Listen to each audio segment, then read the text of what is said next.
Although you'll find a lot of negative news being covered on my channel, I really don't want it to be a despair channel. I want it to be something where we're looking for the problems that will affect us, our families, everybody pretty much in the world nowadays, because we're not isolated. And we then want to, once we've recognized the problems, we want to try and look for the solutions. So instead of saying that we are doomed, there's not much we can do, the bankers rule the world, the government's going to do this and that to us, we band together in some sort of an online community. Me presenting here, yourselves, opening a new channel, talking about similar things, same things, maybe from different angles, and definitely commenting. That's how we share information.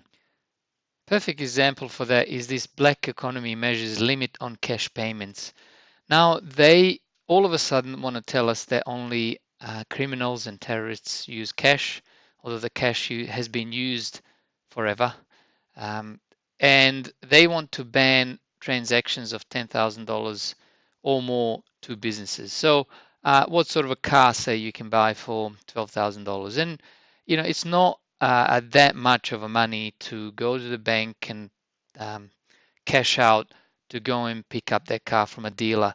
Well, it will be illegal if this passes through. I personally didn't want to drop $30 to a bank just to write me a check. Just to get my money out of the bank, I have to pay, I think the fee was $30. So I would have wanted a cash. And that's actually what I did. But if I tried to do something like that and took that amount of cash into dealership to hand over my hard-earned cash to pick up my car, they would have said, no, that's illegal. Although I have a receipt from the bank that I withdrew that money. So it's sane. So what do we do about it? We'll talk about that. But first, you know how I said I really don't want to bring you bad news? Well, but. The housing downturn and construction slowdown continue to bite, with property developer Raylan Group collapsing. Voluntary administrators have been appointed, leaving Raylan's pipeline of more than 3,000 units in doubt. The slump has also left Adelaide Brighton high and dry, with the cement maker forced to issue a profit warning and scrap its dividend. Adelaide Brighton shares tumbled nearly 20% in early trade after downgrading its profit guidance. It shouldn't have come as a surprise though. It warned investors in May to expect weakness. It's now cut its profit forecast by another 25% to between $120 and $130 million. It's blaming softer residential and civil construction demand and rising raw material costs. Remember how I said the property doesn't necessarily have to even drop for building companies and other businesses tied to the building and property industry to go out of business and the country to be in trouble? Well, we've lost about 10% on average. Housing has dropped that much since about mid 2017. We are now just in August 2019, so 2 years later, it's only dropped 10%, and a lot of companies are in trouble. Builders are going out of business. What happens with another 5 to 10% drop? Well, disaster, I think.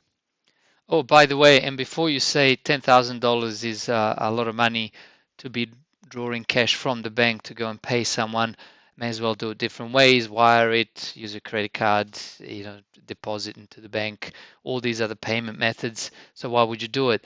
Guess what? That's how it starts. They got to start something that's palatable, something that people will exactly use the argument and say 10,000, that's okay, I can live with that limit. That will be dropped. They will be dropped, I guarantee you. Once it passes 10,000, it'll be dropped to 8,000, to 5,000, to 2,000, and eventually, you know what they're going towards? We've talked about it. I'm sure if you're watching my channel, would have come across that they want to have a cashless society.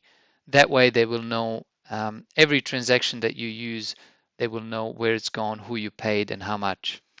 And as Martin Armstrong says, the only times when gold and silver, precious metals, go up in price is when population lose confidence in the government, when they can see that the government can do very little about failing banks, for example, and when they see that their money is not saved in the bank, they want to become their own central bank. So you go and buy yourself, not financial advice, I have done it, buy yourself gold bullion, buy silver.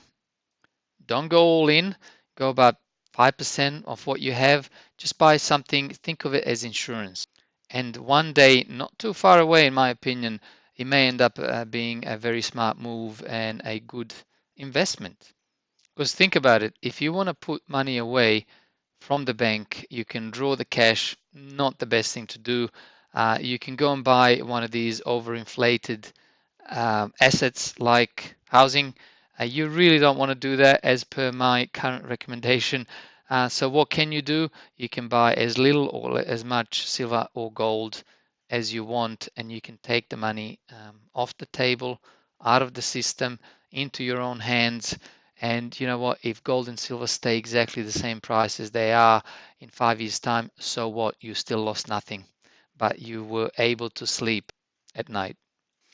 Switching gears a little bit, once again, you'd have to have rocks in your head to buy high-rise apartments. And to be honest, even though those older low-rise apartments that you know are less likely to have any cracks because they've been around for a while, with all the strata, property expenses and uncertainties, I just wouldn't go there. And another major property developer in administration, leaving thousands of off-the-plan apartment buyers and their deposits in limbo. New cracks have appeared in Australia's property market, with one of the country's biggest privately owned operators in administration. The Rayland Property Group has collapsed, and creditors owed $500 million could walk away without a cent. Rayland's massive developments in Sydney and the Gold Coast represent more than 3,000 unfinished apartments. Administrators say they'll have a big job managing stakeholders' expectations as they begin their investigation into what went wrong. Here's finance correspondent Philip Lasker. And by the way, once again, this is not the end of the world. This is, I mean, if you bought one of these, it's a really bad decision. You're probably burning and bleeding cash, but it's still not the end of the world. They're just going to be opportunities. These things have happened in the past. These things have happened 100, 200 years ago. There's history. So it's nothing that, again, hasn't happened before. There's nothing new under the sun. We just need to recognize that when you think, OMG, what is going on at the moment, it's only going on at the moment because you're living through it. If you lived through it 100 years ago, you would have been saying the same thing and be saying, oh, this never happened before. Yes, it has. Might have not played out exactly the same with the same actors, but it has happened before. There's ups and downs, ebbs and flows. Dramatic music for what has become a real-life drama. I'm putting my money where my instincts are. Unfortunately, owner William O'Dwyer's instincts proved fatal for his property group Raylan. It has collapsed with debts of $500 million. Its developments include the massive $1.4 billion Ruby development on the Gold Coast, 1,600 apartments in 4 giant towers. All in all, there's a pipeline of more than 3,000 residential units being built or in the pre-sale stage on the Gold Coast and in Sydney. Administrator Saeed Jahani says those owed money may be bitterly disappointed. Because there could be a range of outcomes, but the worst case could be zero.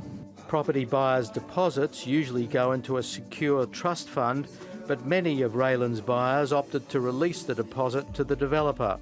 In a letter to purchasers, the administrator warns it is uncertain how much, if any, of your deposit you may receive back. We believe that the majority, if not all, of the deposits have been used to fund the expenses of the group. As part of our investigation, we need to get to the bottom of that. Raylan's survival depends on whether the business can be restructured or other factors. The business has a number of projects either on the go or in the pipeline. Being able to get support from probably external stakeholders around the build-out of those projects is going to be a fundamental prerequisite. The appetite for potentially another developer to step in to support. Raylan's entry into the Gold Coast 4 years ago was warmly welcomed by its mayor, Tom Tate. He's the kind of person that we want to be friends with for a very long time. And William O'Dwyer returned the compliment. I've got to tell you that if we could have some Gold Coast councils down in Sydney, things would be a lot smoother in Sydney. So it was hardly surprising that the Gold Coast mayor reserved his sympathies for the developer in response to this collapse. I feel for any entrepreneur who has put all the energy into their business, and then when somebody has a go and trips, you feel sorry for it. In Sydney's south, the builder of this half-finished development, Richard Crook Constructions, told the ABC that they've been paid for the work done so far, but construction has stopped and workers have been laid off. It's part of the growing pressures on the property market as prices fall and off-the-plan buyers find themselves in a bind with their banks. A lot of people signed up for these apartments a number of years ago when the market was very strong. They probably expected the property to be worth more by the time they came to settlement, and the market's turned against them. Raylan's Casualties will hold their first creditors' meeting on August the 8th. Beware of glossy brochures and spreadsheets that tell you how you're going to make money once the apartment's complete. So buying off the plan, again, a big no-no. I think we've discussed this by now. Now, back to the solution bit. What can we do to protect ourselves about this cash ban becoming ever so closer to reality? So the people who have done a lot more research and have actionable things to advise as far as, again, part of the solution is, surprise, surprise, digital financial analytics, Martin North, and the video is the real issues behind the cash ban. Also, I want to divert your attention and focus your attention to Citizens Electoral Council, so CEC Australia. The last few videos, the John Adam Declares War, will give you actionable items you can do to try and stop this law going into effect. And pretty much the most important video is the channel In the Interest of the People. Same kind of people running it in cooperation with each other. We got the Red Alert. ScoMo Declares War on the Australian people. It's got 75,000 views 6 days ago. Please go there, watch it, action it. Okay, we've covered a few things here tonight. So once again, thank you for watching, and I'll make more of these videos in the future.